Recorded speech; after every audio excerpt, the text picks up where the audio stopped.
Bonjour et bienvenue sur Tech Clash pour cette nouvelle vidéo. Aujourd'hui, on va parler de OnePlus. La marque qui a fait trembler les géants avec son slogan Never Settle est-elle sur le point de disparaître? La rumeur enfle, les signes d'un déclin s'accumulent.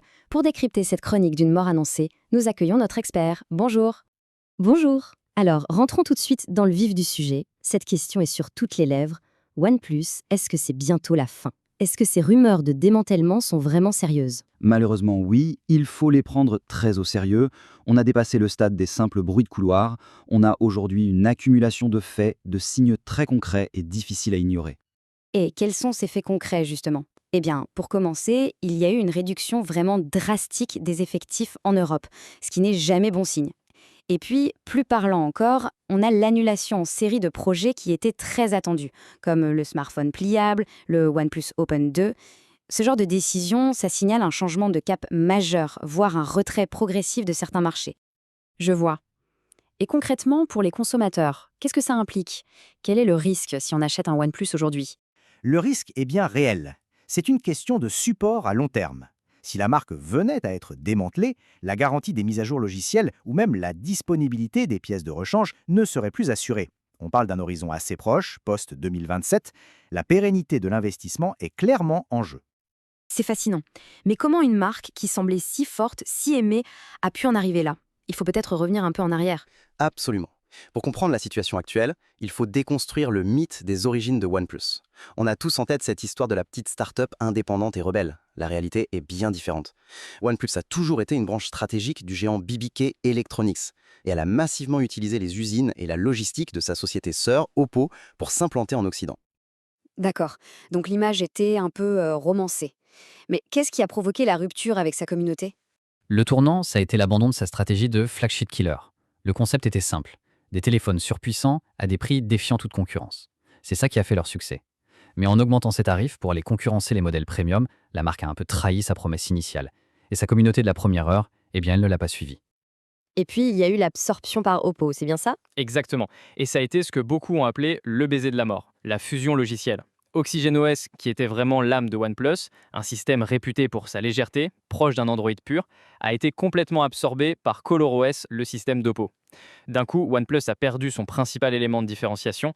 L'expérience est devenue quasiment la même que sur un téléphone Oppo. Et cette fusion, elle n'était que logicielle? Non. Et c'est là que le bas blesse. L'intégration a été totale. Aujourd'hui, on parle de 100% de la recherche et développement et 100% de la production qui sont centralisés au sein du groupe. L'indépendance opérationnelle de OnePlus a été totalement effacée. Donc, qui conçoit les téléphones OnePlus aujourd'hui? C'est une entité nommée O+. C'est un groupe global qui conçoit les produits à la fois pour Oppo et pour OnePlus. Très concrètement, ça veut dire que OnePlus ne dessine plus ses propres téléphones. La marque est devenue une simple étiquette marketing collée sur des appareils conçus par une structure plus large. D'autres facteurs ont joué un rôle dans cette chute. Oui, cette perte d'identité a été aggravée par une véritable tempête parfaite. D'un côté, des pressions externes, avec des litiges sur des brevets, notamment avec Nokia, qui ont carrément bloqué les ventes dans des pays comme l'Allemagne. Et de l'autre, une concurrence interne devenue féroce. Les propres marques sœurs du groupe, comme Realme et Vivo, ont littéralement cannibalisé les parts de marché de OnePlus.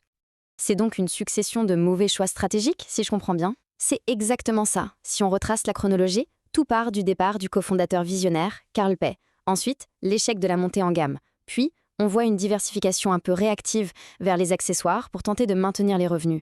Et le coup de grâce, c'est l'annulation des projets innovants comme les pliables. C'est vraiment la chronique d'un effondrement annoncé. Mais alors, est-ce qu'il reste un espoir de survie pour la marque? Un avenir possible? Il reste un espoir, mais l'avenir de OnePlus sera très différent. Deux scénarios principaux se dessinent. Le premier, c'est un pivot radical vers l'automobile pour devenir la marque Tech & Car du groupe, spécialisée dans le logiciel pour véhicules. Le second, c'est de se réfugier dans une niche ultra premium avec seulement quelques modèles très exclusifs pour une poignée de passionnés. Et quel est le scénario le plus probable selon vous? Le verdict final tombera probablement autour de 2027. Soit la marque est totalement dissoute et devient une simple gamme, un peu comme une édition Oppo OnePlus, soit elle survit, mais comme une marque de niche, de luxe. Dans tous les cas, une chose est sûre. Le OnePlus qu'on a connu, le rebelle qui voulait tout bousculer, lui a déjà disparu.